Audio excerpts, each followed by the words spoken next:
We welcome you back once again to another edition of Strictly Baseball right here on Radio Troy Digital Sports. Head coach Steve SAKOSITS kind enough to be with us again this week, and it's going to be a busy week. There's no doubt about that. You're talking about Tuesday, Wednesday, Friday, Saturday. The pitching staff is going to be tested this week, and we're getting to that part of the year now where it's kind of down the backstretch a little bit, isn't it? I mean, you're getting the point now where things are getting pretty serious. Yeah, you got last 3 weeks of your conference schedule coming up here before hopefully the conference tournament. We've got 2 conference teams of which are right there in the thick of things conference tournament-wise, so we expect a great fight for them. And then we also get a non-conference test from a Wabash team that fought us hard last year. We were able to come back and get a win, and now we got to go to their place and expect a good game there. So it's not going to be easy, but we've got 5 games in 5 days, and I think our kids are excited about going out and playing a little bit more, though. I think they are as well. Well, listen, this Quaker baseball team winning 4 out of their last 5. I looked at the standings today, no different than what you said it was going to be. And we're talking about a log jam right there at the top. Everybody's kind of fighting and battling it out. Somewhere there's going to be separation, maybe this week, but it's turning out to be the kind of battle you thought it would be. Yeah, even you look at we beat Mount St. Joe's last Tuesday, and then they take 2 of 3 against Franklin, who was at that point number 1 in the conference. Now they've knocked back to, we have a tie for second place between us, Franklin, and Manchester. Mount St. Joe's is a game behind. Then you got Transy and Anderson, who are right there as well too. So it's it's definitely gonna be a dogfight at the end of it. But that's where with playing as many conference games we do, if you just take care of your stuff, you're gonna be fine. I don't want to be scoreboard watching at the end of the year. I want our kids to handle our business, and our goal was to win the week, and we did that. Went 3-1 last week, against a Mount St. Joe's team again, who's very good. Getting that one on Tuesday, which helps you, and then getting that first game on Friday against Defiance was big for us. We knew that we just needed to win 1 of 2 on Saturday to win the series. Got that second game of the series on Saturday, and then we had a chance to pull away there in Game 3, and they made a nice comeback and came out and stole one from us. But coming out of the week, 3-1 was the goal. Winning the week, and you can't ever say you're going to sweep, and that would have been great, but we'll take 3-1. By the way, another record was at least tied. That was Howie Smith picking up win number 19 of his career, and had a chance to talk to him a little bit just a few moments ago, and I don't think he's settling for 19, is he? No, I mean, he knows that there's a lot bigger games and a lot more wins for him to have. I'm glad that it shows the kind of pitcher he is, to be as consistent he is, to be able to be at that mark with still a significant amount of games left in this season. I was watching on our EARLHAM Baseball Facebook page, and Jerry Stroud and Ronnie Williams held that record. They're tied it with 19, and they had that in the 70s. And they made a nice comment on there about Howie, again, hold that record for 40 years, and they're proud to have him hold it with them. And again, hopefully him break that record, and it just shows that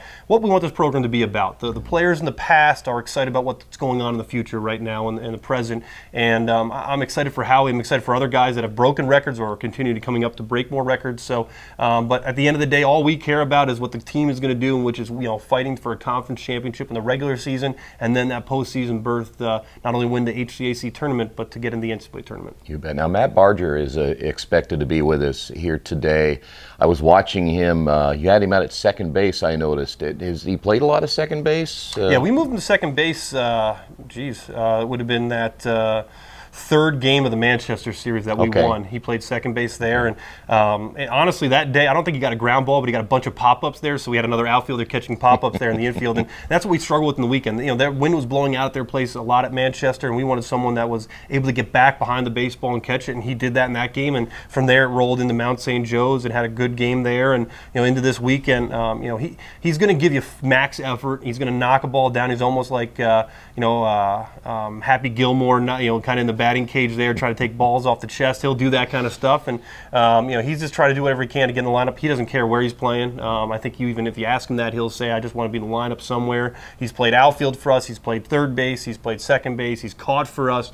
He's done a lot of things. First base as well, too. I mean, the kid's a great player. Right now, I think he's one of the top hitters in the HCAC conference, statistics-wise, and I think he's even coming up on the doubles record in a career as well, too, for what he's done. So he's been a very good player for us, and what he does in the top of the lineup, what Nate Lynch and Laird and those guys has been pretty significant for us.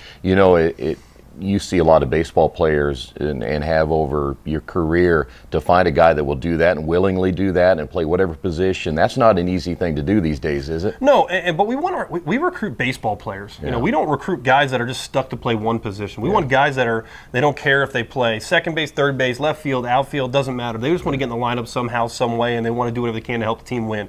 And when players see a guy like that who's as good as he is to do that, I think that helps us out a lot. I mean, when you look at in the NBA, I mean, they've pretty much gotten rid of the center position, so guys are playing multiple positions. I mean, LeBron James can play point guard to center, and it doesn't matter. And we want guys that are just great baseball players. They go out there, they play the game hard, they're doing whatever they can to help Earlham College win, and we want a bunch of those guys, and I think we have guys that are seeing from what Matt does to be able to want to do the same thing. I think it's pretty evident when you have, at one time, I think you had 3 catchers out there and 1 catcher and position players, and they're all natural catchers. You know, so it kind of shows you how they can move around. Yeah, I mean, we've had with Ian Bach and Danny Dopp, and even at times Krumloff in practice, throwing some other positions. But you know, we're just very blessed with the guys we have and the overall talent they have that they can do those kinds of things. All right, we'll take a break. When we come back, we're going to talk with Matt Barger and kind of get his thoughts, because he was the leadoff hitter at one time. Is he still at number 2? I haven't seen you. You've been on the road for so long. Yeah. I'm not sure where you've been, but he's number 2 now, and he seems to have handled that very well, maybe better than expected, right? Yeah, and you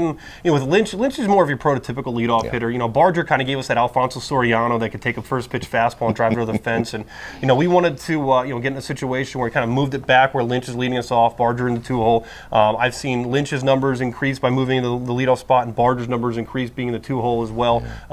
When you look at our lineup, I mean, it's really tough to find an out in there, especially when you look at this past weekend. And Addison Robertson hit 3 home runs in one day, and you know, now your 8-hole's got 12 RBIs, and then you got Kendall Baker, you know, in the 9-hole, turning that lineup over, batting about 300 himself right there. So it's pretty nice, and it gives us ourselves a chance to win. That's all you ask for, have a chance to win. And we think we've got guys out there that are doing whatever they can to help Earlham College baseball be as competitive and as successful as they can be. I agree. We'll talk with Matt coming up next. Stay right there. This is Strictly Baseball right here on Radio Troy Digital Sports.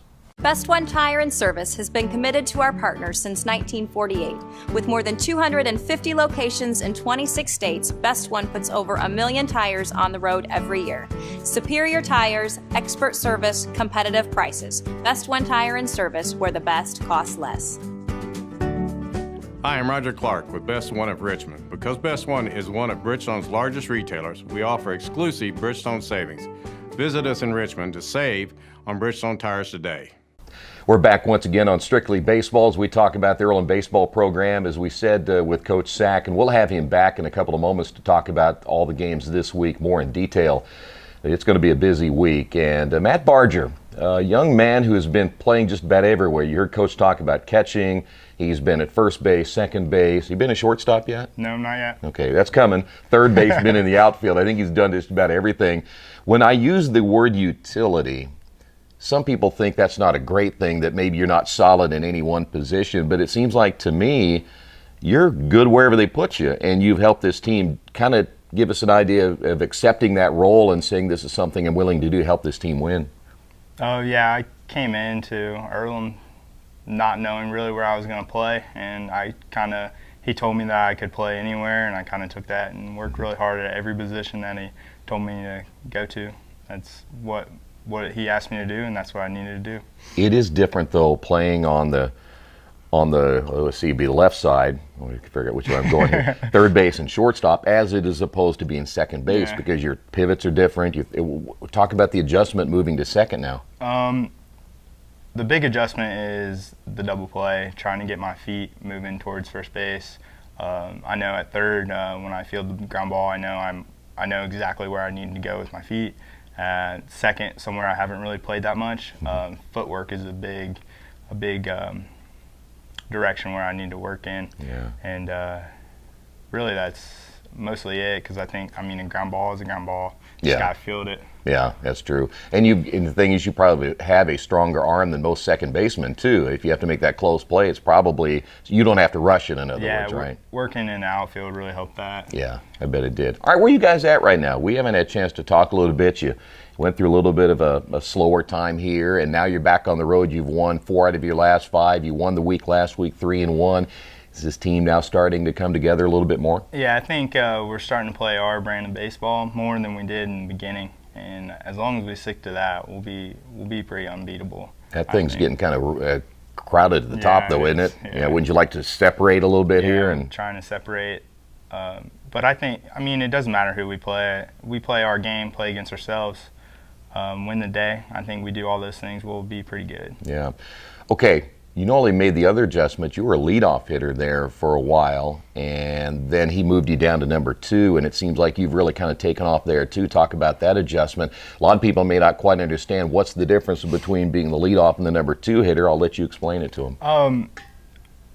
One thing, leadoff, probably taking more pitches than you're swinging at, trying to get deep in the count, and I know Nate does that almost every at bat. He's a great leadoff hitter. When I was leadoff, I had trouble of swinging at the first pitch I saw, and it just gets a little antsy. Batting second, really, it kind of calms me down. Nate sees a lot of pitches, so I get to see a lot more pitches, be able to know what I'm going, my approach going up in there. So batting second really gives me the ability to see pitches because Nate sees pitches, and then Nate gets on, I can get on. Do you like it when he's over there at first base and he has the ability to steal the way he does? And it certainly splits the pitcher's concentration between you and the base runner. How does that affect you as a hitter? Well, when I see Nate take off, I know I'm taken because I know he's going to get a good jump every time. That ball is usually a ball because the pitcher's worried about him. I know Defiance picked off every other pitch when he was on first base and I was at bat. It was kind of getting boring up there. He's not pitching to me. I bet. But that's one thing I know is as soon as I see him take off, I'm just going to take because I know he's going to steal the bag. I'm going to get a single and he's going to score. Yeah. I love watching you guys at the top of that order, though. I mean, I love maybe watching the pitcher more than anything because you can tell he's not in good shape most of the time. So, busy week this week. Yeah. You have a conference game on Tuesday, a non-conference game on Wednesday, and then, of course, back into the conference. All on the road again this week before you come back next week. So, another huge week for you guys. Yeah. It's been a long time since we played at home, and I think it's starting to drain on us, but I think as soon as after this week, I think we're going to start rolling at the home games. Yeah, well, win this week, and then, boy, I tell you what, I think you only have one more road game. That's the Wittenberg game, so you got a lot of things to look forward to. Yeah. Good to see you again, sir. Good to see you. By the way, we were talking about his hair. He's now the Noah Syndergaard of the EARLHAM baseball team. We'll come back and wrap it up with Coach Sack coming up in just a couple of moments. This is Strictly Baseball right here on Radio Troy Digital Sports. I am your physician. I am your caregiver. I am your spiritual support. I am here to help you be independent and achieve your optimal health.